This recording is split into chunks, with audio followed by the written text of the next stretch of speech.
لک الحمد یا اللہ الصلاۃ والسلام علیک یا رسول اللہ۔ اللہ تبارک و تعالیٰ کا کروڑ احسان کہ اس کی دی توفیق سے قرآن پاک کی تفسیر کے بیان میں ایک بار پھر ہم حاضری دینے کی سعادتیں حاصل کر رہے ہیں۔ بیان کے دوران، درس کے دوران کوئی بھی تفسیر کی بات، کوئی سی بھی بات آپ کو سمجھ میں نہیں آئی ہو یا نہیں آ رہی ہو یا زیادہ اور سمجھنا ہو تو آپ کمنٹ میں آپ اپنی بات لکھ سکتے ہیں۔ انشاءاللہ آپ کو وضاحت کے ساتھ سمجھانے کی کوشش کی جائے گی۔ آپ سے امید رکھتے ہیں کہ آپ قرآن پاک کی تفسیر ہے، اللہ کا پیغام آپ کے نام ہے، تو آپ اس کو توجہ کے ساتھ پورا سنیے گا اور سن کر اس پر عمل کرنے کی بھی کوشش کیجیے گا، اور ساتھ میں ہی مجھے اپنی دعاؤں میں بھی یاد رکھنے کی کوشش کریے گا۔ اللہ تبارک و تعالیٰ کا کلام پاک ہے، سورہ بقرہ ہے، اور سورہ بقرہ کا آج جو میرے سامنے جو سورہ بقرہ کی جو آیت ہے اور درس کی جو پہلی آیت ہے آج سورہ بقرہ کی، وہ آیت نمبر 95 ہے۔ اللہ تبارک و تعالیٰ کا فرمان وَلَن يَتَمَنَّوْهُ أَبَدًا بِمَا قَدَّمَتْ أَيْدِيهِمْ وَاللَّهُ عَلِيمٌ بِالظَّالِمِينَ۔ ترجمہ کنز ایمان، اور ہرگز کبھی اس کی آرزو نہ کریں گے ان بدعمالیوں کے سبب جو آگے کر چکے، اور اللہ خوب جانتا ہے ظالموں کو۔ پچھلے درس میں یہ بیان ہوا تھا آخری آیتوں میں کہ یہود یہ کہتے تھے کہ ہمارے لیے موت کے بعد جنت ہے، اور اگر ہم جہنم میں گئے بھی تو بہت تھوڑے دنوں کے لیے جائیں گے، آخرت ہماری بہت اچھی ہے۔ تو یہود جب ایسا کہتے تھے تو اللہ تبارک و تعالیٰ نے انہیں یہ فرمایا تھا کہ اگر تمہارا یوں ہی ماننا ہے کہ موت کے بعد تمہارے معاملات اچھے ہیں، آسان ہے، آخرت تمہاری آسان ہے، تمہارے لیے جنت ہی جنت ہے، تم دوزخ میں نہیں جاؤ گے، تو تم موت کی تمنا کرو، مر جاؤ، پھر دنیا کی ان مصیبتوں میں کیوں رہتے ہو، یہ مشکل بھری زندگی کیوں گزارتے ہو، دنیا میں تو قدم قدم میں آزمائشیں ہیں، تکلیفیں ہیں، پھر ان تکلیف بھری زندگی میں کیوں پڑے ہو، موت کی تمنا کرو تاکہ جلدی سے مرنے کے بعد تم جنت میں چلے جاؤ۔ تو جب ایسا قرآن نے کہا، پھر قرآن نے ہی یہی کہا کہ ہرگز یہ یہود اپنی بدعمالیوں کی وجہ سے موت کی تمنا نہیں کریں گے۔ مفسرین کرام لکھتے ہیں کہ یہ غیب کی خبر اور معجزہ ہے کہ یہودی نبی کریم صلی اللہ تعالی علیہ وسلم اور اسلام کی شدید مخالفت کے باوجود بھی موت کی تمنا کا لفظ زبان پر نہ لا سکے، کبھی موت کی تمنا وہ نہیں کر سکے۔ اس کے بعد سورہ بقرہ کی آیت نمبر 96، اللہ کا فرمان وَلَتَجِدَنَّهُمْ أَحْرَصَ النَّاسِ عَلَى حَيَاةٍ وَمِنَ الَّذِينَ أَشْرَكُوا يَوَدُّ أَحَدُهُمْ لَوْ يُعَمَّرُ أَلْفَ سَنَةٍ وَمَا هُوَ بِمُزَحْزِحِهِ مِنَ الْعَذَابِ أَن يُعَمَّرَ وَاللَّهُ بَصِيرٌ بِمَا يَعْمَلُونَ۔ ترجمہ کنز ایمان، اور بے شک تم ضرور انہیں پاؤ گے کہ سب لوگوں سے زیادہ جینے کی ہوس رکھتے ہیں، اور مشرکوں سے ایک کو تمنا ہے کہ کہیں 1000 برس جیے، اور وہ اسے عذاب سے دور نہ کرے گا، اتنی عمر دیا جانا اور اللہ ان کے کوتک دیکھ رہا ہے۔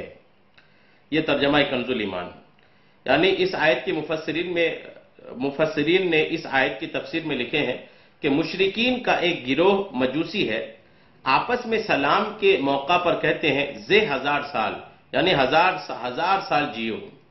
ایک گروہ ہے مجوسی جو آگ کی عبادت کرتے ہیں، وہ جب آپس میں ایک دوسرے سے ملتے ہیں، ملاقات کرتے ہیں، تو وہ ملتے وقت ایک دوسرے کو دعائیں دیتے کہتے ہیں زی 1000 سال، یعنی 1000 سال جیو۔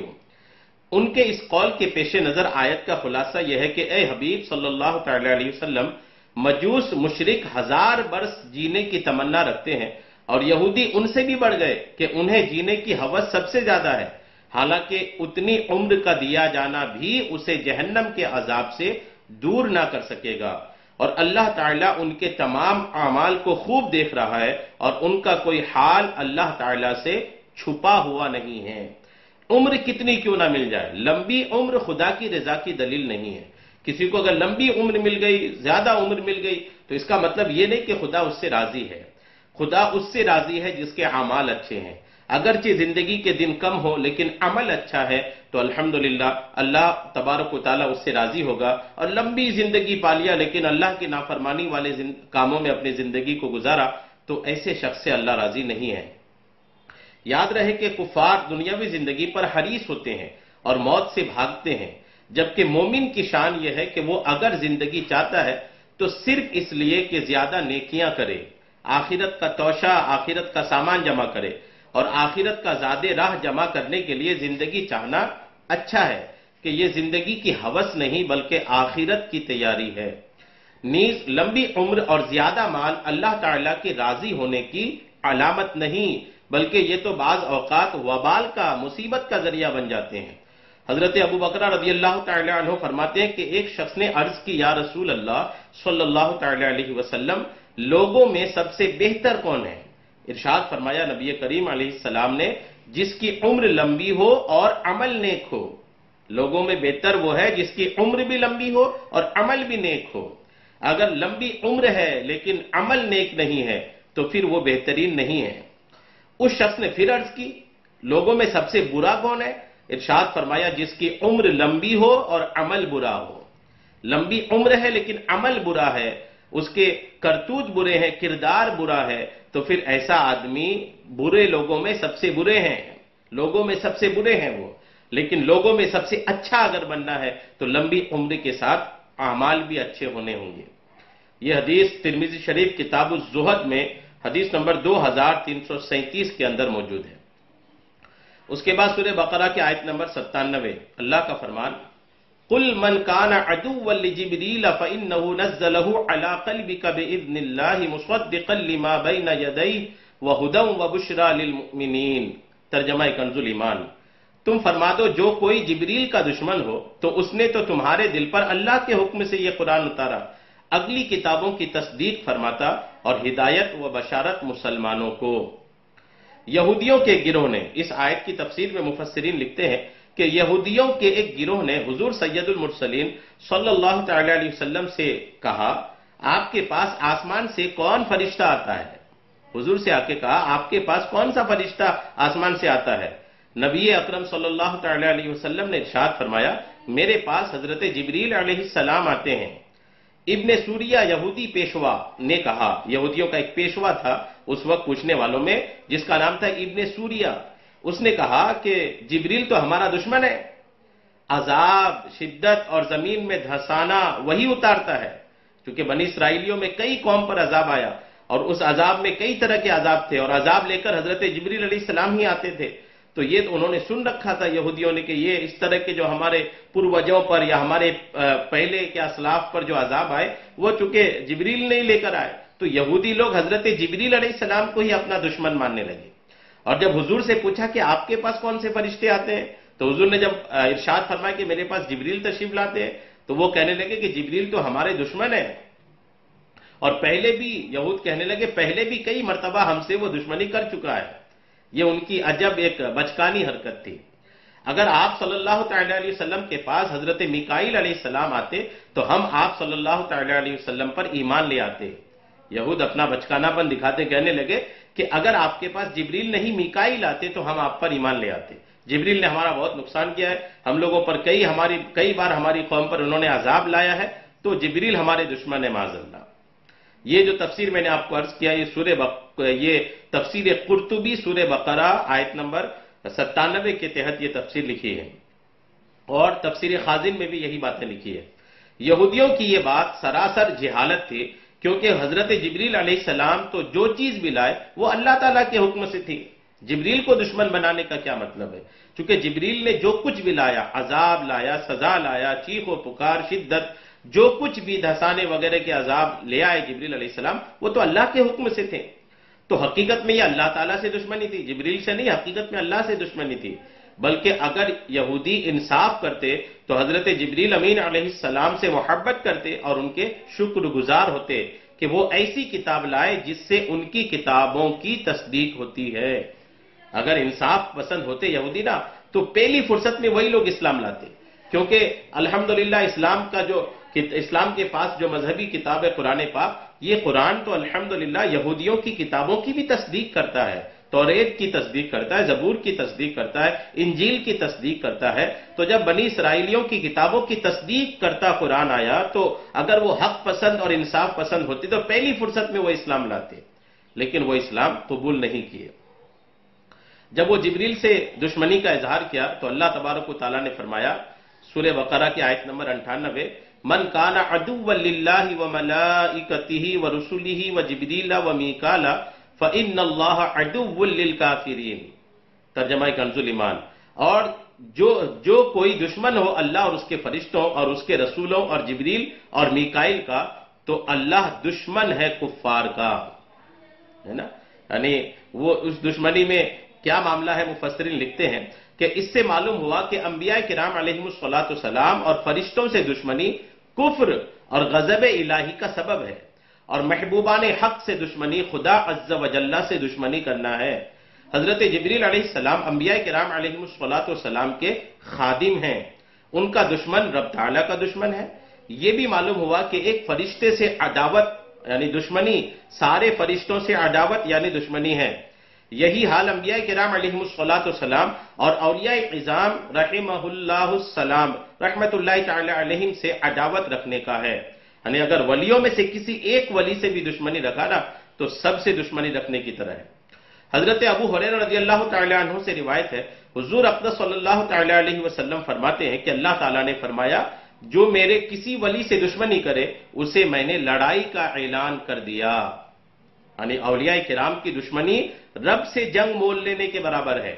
اگر کسی کو رب سے جنگ مول لینا ہے، وہی اللہ کے ولیوں میں سے کسی ولی سے دشمنی رکھے۔ اللہ سے کون جنگ مول لے سکتا ہے؟ وہ خدا ہے، خالق و مالک کے کائنات ہے۔ تو اللہ سے اگر جنگ مول نہیں لینا چاہتے ہیں تو آپ کو چاہیے کہ اللہ کے اولیاء کرام کی تعظیم کریں، عزت کریں، احترام کریں، ان کے بارے میں اپنی زبان کو سوچ سمجھ کر کے چلائیں۔ کوئی بھی ایسا جملہ، کوئی بھی ایسی بات اپنی زبان سے نہ نکالیں جس سے اللہ کے اولیاء کرام میں سے کسی بھی ولی کی ادنا سی بھی توہین و گستاخی ہو۔ ایسے جملے اپنی زبان سے ہرگز نہ نکالیں۔ یہ حدیث جو آخری میں نے عرض کیا، یہ بخاری شریف کتاب الرقاق حدیث نمبر 5602 میں لکھی ہوئی ہے۔ اس کے بعد سورہ بقرہ کی آیت نمبر 99، اللہ کا فرمان، وَلَقَدْ أَنزَلْنَا إِلَيْكَ آيَاتٍ بَيِّنَاتٍ وَمَا يَكْفُرُ بِهَا إِلَّا الْفَاسِقُونَ، ترجمہ کنز ایمان، اور بے شک ہم نے تمہاری طرف روشن آیتیں اتاری اور ان کے منکر نہ ہوں گے مگر فاسق لوگ۔ مفسرین لکھتے ہیں اس کی آیت کے سلسلے میں کہ ابن سوریہ جو یہودیوں کے پیشوا اور رہنما تھے، انہوں نے نبی اکرم صلی اللہ تعالی علیہ وسلم سے کہا کہ آپ کوئی ایسی چیز لے کر نہیں آئے جسے ہم پہچانتے ہوں۔ یہودیوں کے پیشوا نے کہا کہ آپ نے کوئی ایسی چیز لے کر نہیں آیا جسے ہم پہچانتے ہوں، اور آپ پر ایسی کوئی روشن آیت نازل نہیں ہوئی جس کی وجہ سے ہم آپ کی پیروی کریں۔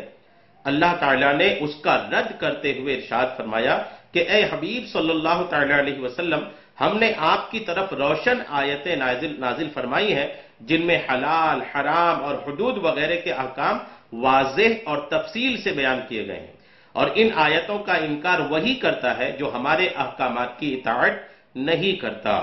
روشن آیتیں بلا شبہ قرآن میں ہیں، لیکن یہ ہے کہ جو دن میں اگر سورج نہ نکلنے کی بات کرے تو ان کی آنکھوں کا، ان کی عقلوں کا قصور ہے، یہ کوئی سورج کا قصور نہیں ہے۔ قرآن تو الحمدللہ روشن آیات سے بھری پڑی ہے، اگر کسی کو نظر نہیں آئے تو ان کی اپنی آنکھوں کی کمی ہے، قرآن کے روشن آیات ہونے کی کوئی کمی نہیں ہے۔ یہ جو تفسیر میں نے آپ کو عرض کیا، تفسیر خازن سورہ بقرہ آیت نمبر 99 کے تحت جلد 1 صفحہ 72 میں لکھی ہیں۔ یاد رہے کہ یہاں فاسقوں سے مراد کفار اور منافق ہیں۔ اس کے بعد آیت نمبر 100 سورہ بقرہ کی آیت نمبر 100، اللہ کا فرمان، أَوَكُلَّمَا عَاهَدُوا عَهْدًا نَبَذَهُ فَرِيقٌ مِّنْهُمْ بَلْ أَكْثَرُهُمْ لَا يُؤْمِنُونَ، ترجمہ کنز ایمان، اور کیا جب کبھی کوئی عہد کرتے ہیں ان میں ایک فریق اسے پھینک دیتا ہے بلکہ ان میں بہتروں کو ایمان نہیں۔ اس آیت کے تحت مفسرین لکھتے ہیں کہ حضرت عبداللہ ابن عباس رضی اللہ تعالی عنہما فرماتے ہیں، جب حضور پنور صلی اللہ تعالی علیہ وسلم نے یہودیوں کو اللہ تعالیٰ کے وہ عہد یاد دلائے جو حضور اقدس صلی اللہ تعالی علیہ وسلم پر ایمان لانے کے متعلق تھے، تو مالک بن سیف نے کہا، خدا کی قسم آپ کے بارے میں ہم سے کوئی عہد نہیں لیا گیا۔ اس کے جواب میں یہ آیت نازل ہوئی اور فرمایا گیا کہ یہودیوں نے جب کبھی کوئی عہد کیا تو ان میں سے ایک گروہ نے اس عہد کو ویسے ہی پیٹ پیچھے پھینک دیا، بلکہ ان میں سے اکثر یہودیوں کی تورات پر ایمان ہی نہیں، اس لیے وہ عہد توڑنے کو گناہ نہیں سمجھتے اور نہ ہی اس بات کی کوئی پرواہ کرتے ہیں۔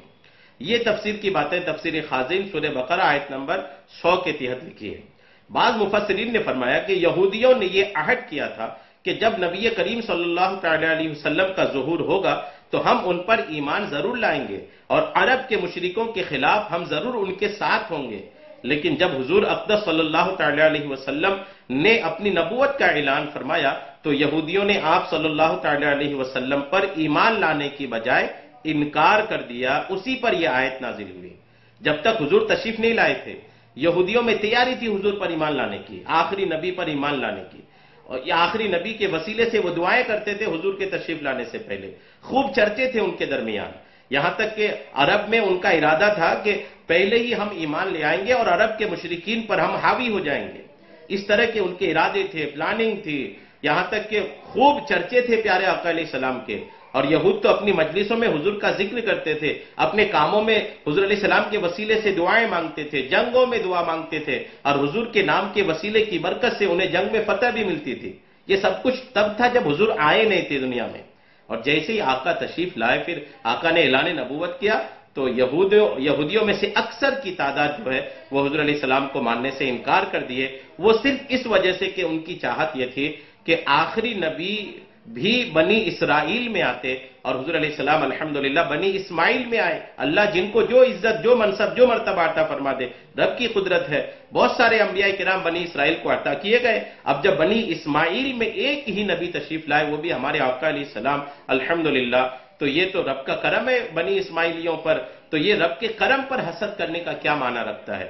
اسی معاملے کو انہوں نے ایشو بنا لیا کہ آخری نبی بھی ہمیں ملنا تھا، وہ آخری نبی ہمیں نہیں ملے بلکہ وہ بنی اسماعیل میں چلے گئے۔ اس حسد کی بنا پر وہ اسلام لانے سے، آقا کو نبی ماننے سے منکر ہو گئے۔ یہ تفسیر کی باتیں جو لکھی ہے نا وہ تفسیر قرطبی میں سورہ بقرہ آیت نمبر 100 کے تحت لکھی ہے۔ اس کے بعد آیت نمبر 101 اللہ کا فرمان، وَلَمَّا جَاءَهُمْ رَسُولٌ مِّنْ عِنْدِ اللَّهِ مُصَدِّقٌ لِّمَا مَعَهُمْ نَبَذَ فَرِيقٌ مِّنَ الَّذِينَ أُوتُوا الْكِتَابَ كِتَابَ اللَّهِ وَرَاءَ ظُهُورِهِمْ كَأَنَّهُمْ لَا يَعْلَمُونَ۔ ترجمہ کنز الایمان۔ اور جب ان کے پاس تشریف لایا اللہ کے یہاں سے ایک رسول ان کی کتابوں کی تصدیق فرماتا تو کتاب والوں سے ایک گروہ نے اللہ کی کتاب پیٹھ پیچھے پھینک دی، گویا وہ کچھ علم ہی نہیں رکھتے۔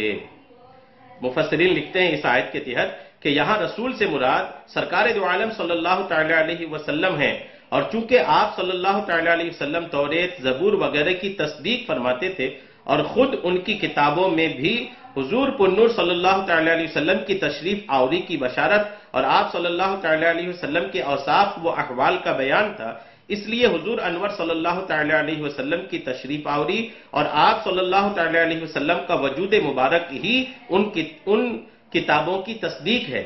لہذا اس بات کا تقاضا تو یہ تھا کہ حضور اکرم صلی اللہ تعالی علیہ وسلم کی آمد پر اہل کتاب کا ایمان اپنی کتابوں کے ساتھ اور زیادہ پختہ ہوتا، مگر اس کے الٹا انہوں نے اپنی کتابوں کے ساتھ بھی کفر کیا۔ مشہور مفسر سدی کا قول ہے کہ جب رسول کریم صلی اللہ تعالی علیہ وسلم کی تشریف آوری ہوئی تو یہودیوں نے توریت اور قرآن کا تقابل کیا، مقابلہ کیا، موازنہ کیا، کمپیئر کیا، اور جب دونوں کو ایک دوسرے کے مطابق پایا تو انہوں نے توریت کو بھی چھوڑ دیا۔ پیٹھ پیچھے پھینکنے سے مراد ہے اس کتاب کی طرف بے توجہی کرنا۔ حضرت سفیان بن عیینہ رضی اللہ تعالیٰ عنہ کا فرمان ہے، یہودیوں نے توریت کو ریشمی غلافوں میں سونے چاندی کے ساتھ مزین کر کے رکھ لیا اور اس کے احکام کو نہ مانا۔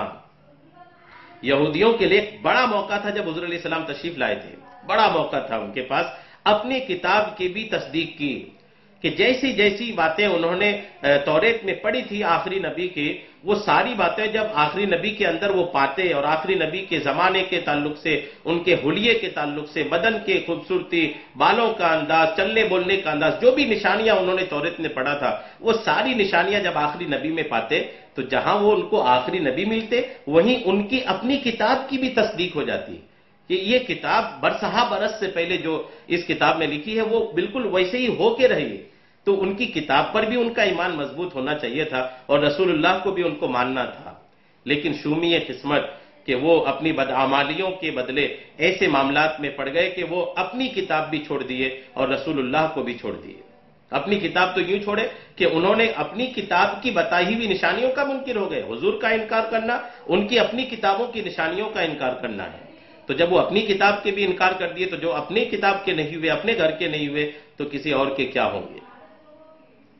پیٹھ پیچھے پھینک دیے وہ، یعنی وہ کتابوں کو، چونکہ ہوتا یہ تھا کہ پچھلی آسمانی کتابوں کا کوئی حافظ نہیں ہوتا تھا، جیسے قرآن کے حافظ الحمدللہ لاکھوں لاکھ کی تعداد میں ہیں، ویسے پچھلی کتابوں کی کوئی حافظ نہیں ہوتے تھے، بس ان کے علماء ہی ان کتابوں کو پڑھنے اور سمجھنے والے ہوتے تھے۔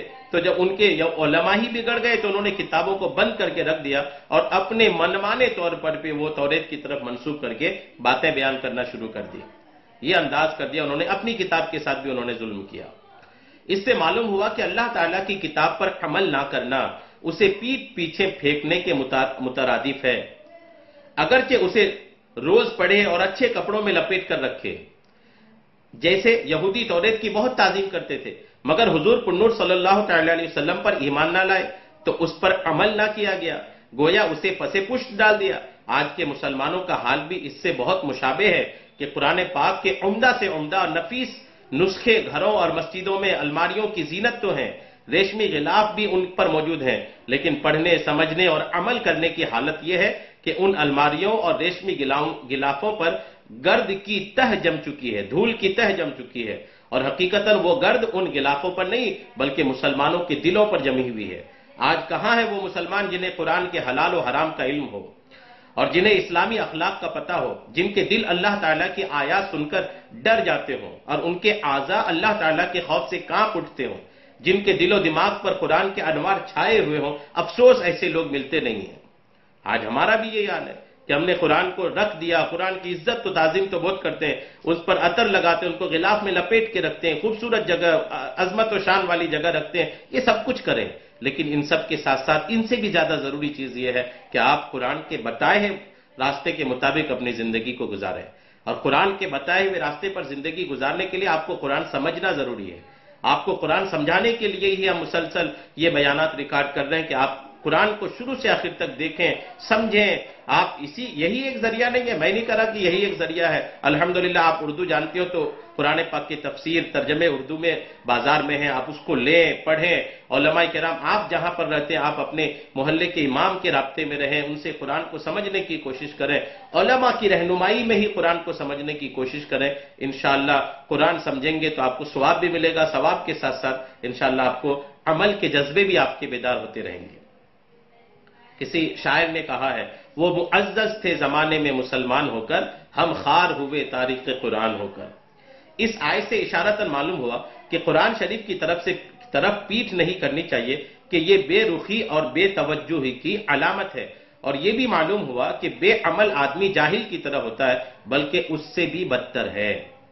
اس کے بعد قرآن پاک کی سورہ بقرہ کی آیت نمبر 102، اللہ کا فرمان، وَاتَّبَعُوا مَا تَتْلُو الشَّيَاطِينُ عَلَى مُلْكِ سُلَيْمَانَ وَمَا كَفَرَ سُلَيْمَانُ وَلَكِنَّ الشَّيَاطِينَ كَفَرُوا يُعَلِّمُونَ النَّاسَ السِّحْرَ وَمَا أُنزِلَ عَلَى الْمَلَكَيْنِ بِبَابِلَ هَارُوتَ وَمَارُوتَ وَمَا يُعَلِّمَانِ مِنْ أَحَدٍ حَتَّى يَقُولَا إِنَّمَا نَحْنُ فِتْنَةٌ فَلَا تَكْفُرْ فَيَتَعَلَّمُونَ مِنْهُمَا مَا يُفَرِّقُونَ بِهِ بَيْنَ الْمَرْءِ وَزَوْجِهِ وَمَا هُمْ بِضَارِّينَ بِهِ مِنْ أَحَدٍ إِلَّا بِإِذْنِ اللَّهِ وَيَتَعَلَّمُونَ مَا يَضُرُّهُمْ وَلَا يَنفَعُهُمْ وَلَقَدْ عَلِمُوا لَمَنِ اشْتَرَاهُ مَا لَهُ فِي الْآخِرَةِ مِنْ خَلَاقٍ وَلَبِئْسَ مَا شَرَوْا بِهِ أَنفُسَهُمْ لَوْ كَانُوا يَعْلَمُونَ۔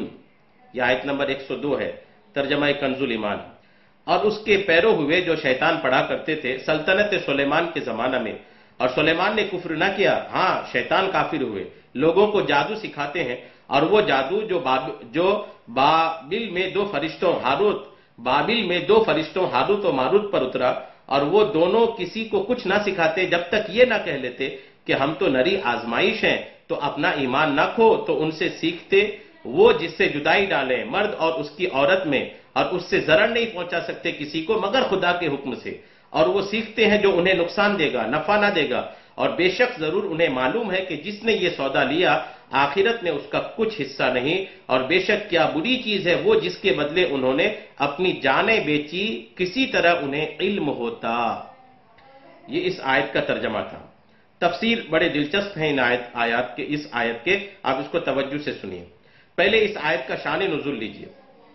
حضرت سلیمان علیہ السلام کے زمانہ میں بنی اسرائیل جادو سیکھنے میں مشغول ہو گئے، تو حضرت سلیمان علیہ السلام نے ان کو، بنی اسرائیل کو اس سے روکا اور ان کی کتابیں لے کر، جادو کی جو کتابیں تھی وہ لے کر اپنی کرسی کے نیچے دفن کر دیں سلیمان علیہ السلام نے۔ حضرت سلیمان علیہ السلام کی وفات کے بعد شیاطین نے وہ کتابیں نکال کر لوگوں سے کہا کہ حضرت سلیمان علیہ السلام انہی کتابوں کی زور سے سلطنت کرتے تھے، سلیمان علیہ السلام کی سلطنت انہی کتابوں کی بنیاد پر تھی۔ ایسا شیطان نے لوگوں کو ورگلانے کی کوشش میں لگا۔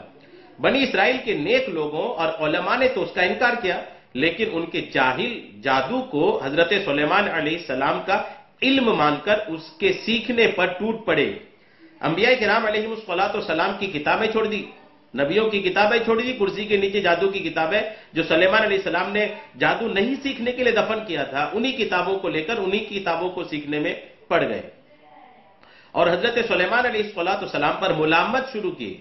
ہمارے آقا محمد مصطفیٰ صلی اللہ تعالی علیہ وسلم کے زمانے تک یہی حال رہا، اور اللہ تعالیٰ نے حضور اقدس صلی اللہ تعالی علیہ وسلم کے ذریعے حضرت سلیمان علیہ السلام کی جادو سے براءت کا اظہار فرمایا۔ الحمدللہ۔ یہ تفسیر خازن سورہ بقرہ آیت نمبر 102 کے تحت لکھی ہے، اور اس آیت میں یہ بھی کہا گیا کہ سلیمان نے کفر نہ کیا۔ اس آیت سے معلوم ہوا کہ پیغمبروں سے دشمنوں کے الزام دور کرنا یہ اللہ تعالیٰ کی سنت ہے۔ جیسا کہ لوگوں نے حضرت سلیمان علیہ السلام پر جادوگری کی تہمت لگائی اور اللہ تعالیٰ نے اس آیت میں اس تہمت کو دور فرمایا۔ نیز یہ بھی معلوم ہوا کہ جادو کرنا کبھی کفر بھی ہوتا ہے، جبکہ اس میں کفریہ الفاظ ہوں۔ اس آیت میں ہاروت ماروت کا ذکر ہوا۔ ہاروت ماروت یہ دو فرشتے ہیں جنہیں بنی اسرائیل کی آزمائش کے لیے اللہ تعالیٰ نے بھیجا تھا۔ ان کے بارے میں غلط قصے بہت مشہور ہیں اور وہ سب باطل ہیں۔ ہاروت ماروت کے بارے میں بہت غلط اور باطل قصے مشہور ہیں۔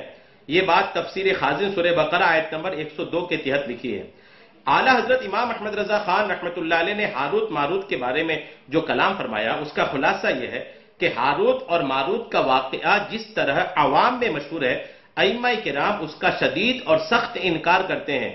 اس کی تفصیل شفا شریف اور اس کی شروحات میں موجود ہے۔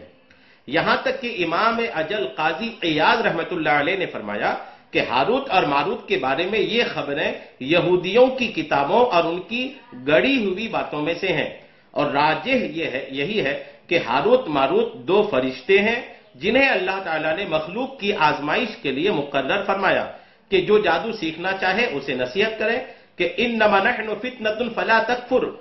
وہ ہاروت ماروت لوگوں کو کہتے بھی تھے کہ ہم تو آزمائش ہی کے لیے مقرر ہوئے ہیں، تو کفر نہ کر، اور جو ان کی بات نہ مانے وہ اپنے پاؤں پہ چل کے خود جہنم میں جائے۔